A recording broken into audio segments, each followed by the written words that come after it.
Жаңа саат KG тартуулайт. Устаз Абдишүкүр Ажы Нарматов.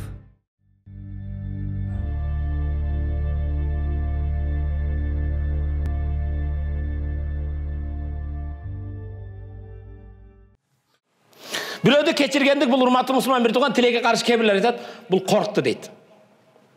Адамдар ушундай түшүнүккө барып калды. Кечиримдүүлүктү унчукпай койгондукту бул коркоктук деп түшүнөт. Бирок сенин кечиримиң сенин Аллага болгон иманыңа болгон далил экен.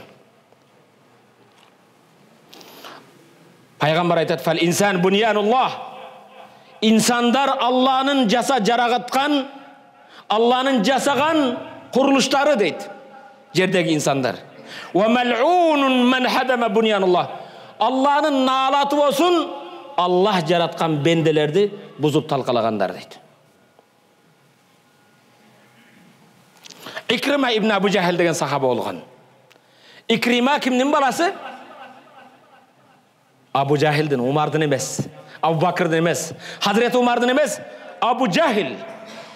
Пайгамбардын эң каттуу душманынын баласы. Пайгамбар саллаллаху алейхи вассаламга эң каттуу душман болгон.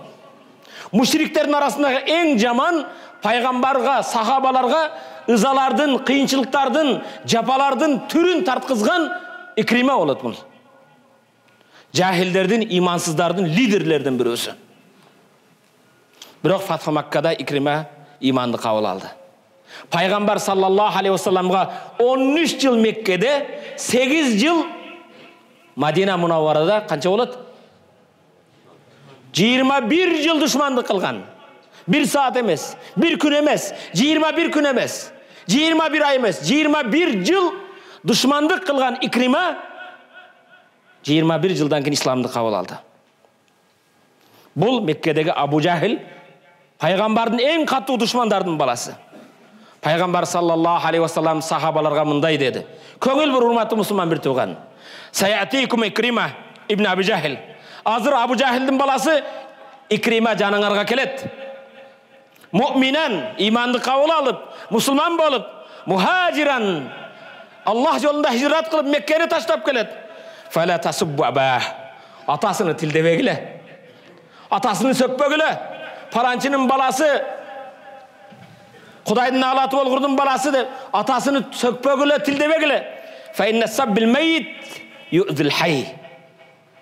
Өлүктү сөккөндүк, өлүктү каргагандык тирүүгө ыза берет. Фала яблугул майит, бирок өлүккө жетпейт деди. Атаң андай эди, паланчынын баласы деп Икриманын атасы Абу Жахил жөнүндө жаман сөз сүйлөбөгүлө. Өткөн адамды жамандагандык тирүүгө ыза болот, бирок өлүккө жетпейт деди.